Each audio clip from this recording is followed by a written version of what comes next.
আসসালামু আলাইকুম। এইচএসসি 2026 সালের পরীক্ষার্থীরা, আজকের ভিডিওতে আমরা তোমাদের ইতিহাস প্রথম পত্রের ফাইনাল সাজেশনটা দিয়ে দিব। যে সাজেশন তুমি কলেজ পরীক্ষা এবং বোর্ড পরীক্ষা দুইটাতেই ব্যবহার করতে পারবে। কারণ কি, বিগত কয়েক বছরের বোর্ড প্রশ্ন অ্যানালিসিস করে আমরা প্রত্যেকটা সাজেশন রেডি করছি, যেখান থেকে প্রশ্ন মিস হওয়ার সম্ভাবনা নাই। আমরা যেভাবে গাইডলাইন দিব, যে চ্যাপ্টারগুলোকে পড়তে বলবো, আমাদের সেই গাইডলাইন অনুযায়ী পড়ে যাবে। ইনশাল্লাহ প্রত্যেকটা পরীক্ষায় তুমি একটা বেস্ট রেজাল্ট করতে পারবে। এবং প্রত্যেকটা সাবজেক্টেরই পিডিএফ কপি আমাদের 310 টাকার যে কোর্সে যুক্ত হয়েছে সেই কোর্সে দিয়ে দেওয়া হবে।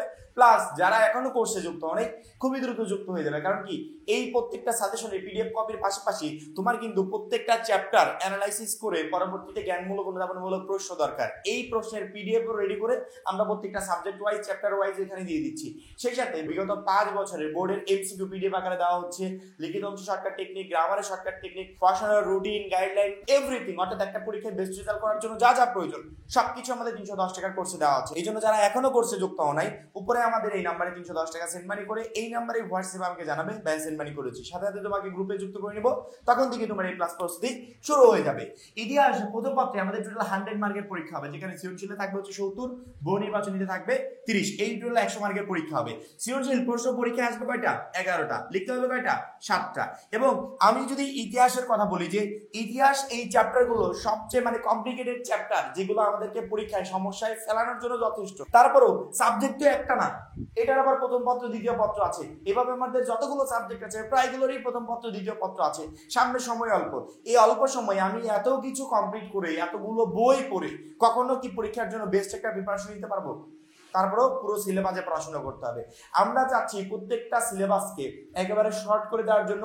যে জায়গাগুলো থেকে প্রশ্ন আসবে, যে চ্যাপ্টারগুলো থেকে প্রশ্ন আসবে, সেগুলোকে দেখিয়ে দিচ্ছি, যাতে সামনের অল্প সময় তুমি একটা বেস্ট প্রিপারেশন নিয়ে পরীক্ষার হলে যেতে পারো। এই জন্য আমার মনে হয় ইতিহাস প্রথম পত্র আমাদের সেরকমই একটা সাজেশন রেডি করা উচিত, যাতে আমি অল্প সময়ে ভালো মতো একটা প্রিপারেশন নিতে পারি।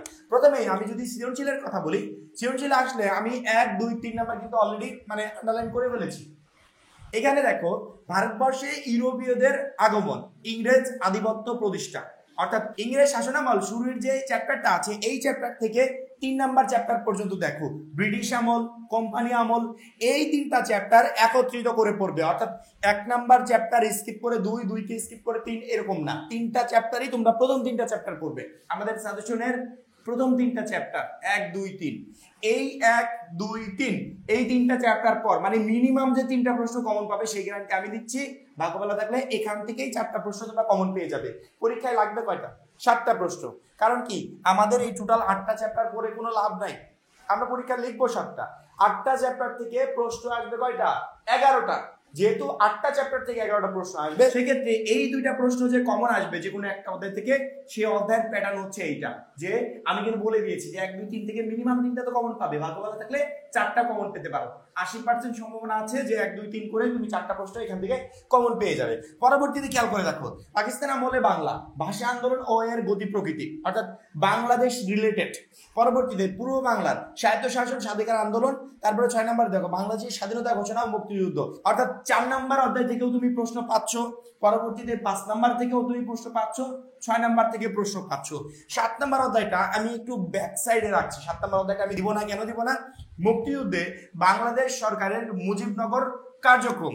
এখন এই অধ্যায়টাকে আমি একটু স্কিপ করছি, এই অধ্যায়টা পড়ার প্রয়োজন নাই। পরের অধ্যায় মুক্তিযুদ্ধে প্রবাসী বাঙালি ও বহির্বিশ্ব, এই অধ্যায়টা পড়বে, এটা গুরুত্বপূর্ণ অধ্যায়। সেক্ষেত্রে আমরা প্যাটার্নটা এভাবে সাজাতে পারি যে 1, 2, 3, 4, 5, 6, এই 6টা অধ্যায় পড়লে এখান থেকে তুমি 7টা প্রশ্ন ইজিলি কমন পেয়ে যাবে।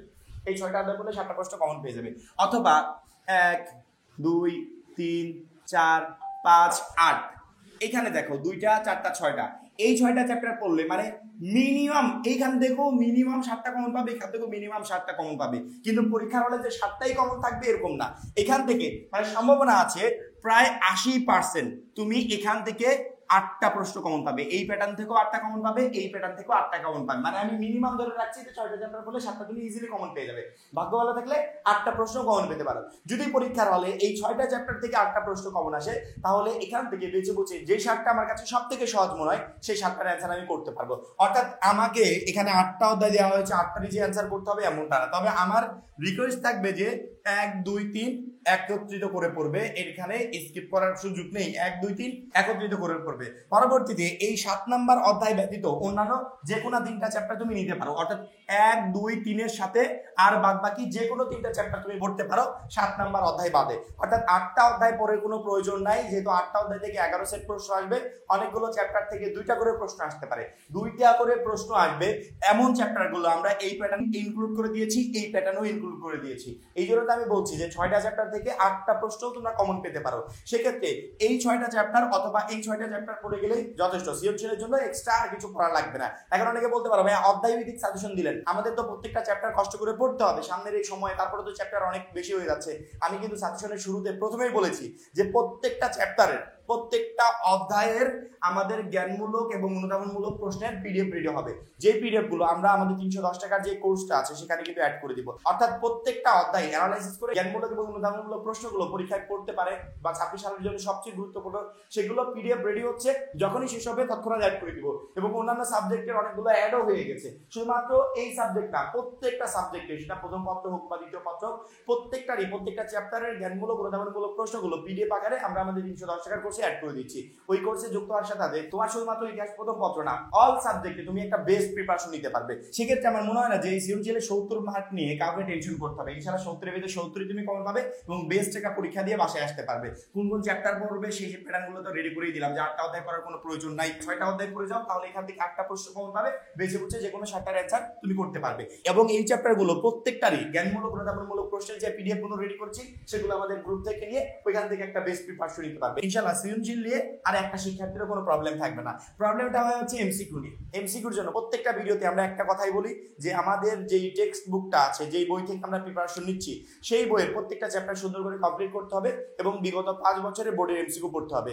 আমার টেক্সট বুক প্লাস বিগত 5 বছরের বোর্ডের এমসিকিউ, এই দুইটা যদি কমপ্লিট করতে পারি, যে কোনো সাবজেক্টে আমি পরীক্ষায় 30টার ভিতর 30টা এমসিকিউ কমন পাবো। অবশ্যই আমি জানি না যে কে কোন রাইটারের বইটা পড়ছো, তবে যেই রাইটারের বইটাই পড়ো তোমাদের টেক্সট বুক থেকে তোমাকে প্রত্যেকটা চ্যাপ্টার এমসিকিউর জন্য সুন্দর করে পড়তে হবে। পড়ার পরবর্তীতে বিগত 5 বছরের বোর্ডের এমসিকিউ, এখন বলতে পারো ভাই টেস্ট পেপার নাই, বিগত 5 বছর পাবো কোথায়? আমি আগেও বলেছি যে বিগত 5 বছরের বোর্ডের এমসিকিউ আমাদের যে পিডিএফ কোর্সে তোমাকে যুক্ত হতে বলছি সেখানে সুন্দর করে পিডিএফ আকারে দেওয়া থাকবে। ওইখান থেকে পিডিএফ গুলো নিয়ে বিগত 5 বছরের এমসিকিউ গুলো নিয়ে তুমি প্রথমত তোমার টেক্সট বুকের প্রত্যেকটা অধ্যায় কমপ্লিট করবে, করার পরবর্তীতে বিগত 5 বছরের বোর্ডের এমসিকিউ কমপ্লিট করবে। এই দুইটা কমপ্লিট করে যেও ইনশাআল্লাহ এই 30 মার্ক নিয়ে টেনশন করতে হবে না, 30 এর ভিতর 30ই থাকবে। তারপরে আমরা তো আছি, পরীক্ষার আগ পর্যন্ত আমরা আছি। বললাম না যে এখন কেউ যুক্ত হলে একবারে ফাইনাল পরীক্ষা পর্যন্ত সার্ভিস পাবে। কিভাবে তোমাদের কাছে প্রত্যেকটা অধ্যায় আরো সহজ করা যায়, কোন গাইডলাইনে সহজ করা যায়, কি রুটিন মেনটেন করে পড়লে তোমাদের কাছে প্রত্যেকটা চ্যাপ্টার একেবারে ইজি মনে হবে, টোটালি এভরিথিং আমরা দিতে থাকবো। সাজেশন পর আপলোড শুরু হলে পরবর্তীতে আমরা সেই বিষয়গুলো নিয়ে কাজ করব। তোমাদের কোনো বিষয় নিয়ে কোনো সময় টেনশন করতে হবে না। তোমরা ছিলে আমার এসএসসি 24 ব্যাচ, যেই ব্যাচে সবচেয়ে বেশি পরিমাণ স্টুডেন্ট আমি পেয়েছিলাম। এই জন্য তোমাদের ব্যাচকে নিয়ে এইচএসসি তেও আমার আলাদা প্ল্যানিং আছে। ইনশাআল্লাহ পরীক্ষাগুলোকে যতটা সহজ করে তোমাদের সামনে তুলে ধরা যায় ততটা সহজ করে তুলে ধরার চেষ্টা করা হবে। সেক্ষেত্রে বহু নির্বাচনে 30 নিয়ে তো টেনশন নাই, যেভাবে বললাম সেভাবে পড়বে ইনশাআল্লাহ। 30টার ভিতরে 30টাই কমন থাকবে।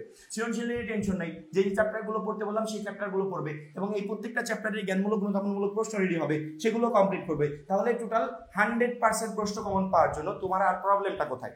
আশা করি কোনো প্রবলেম না।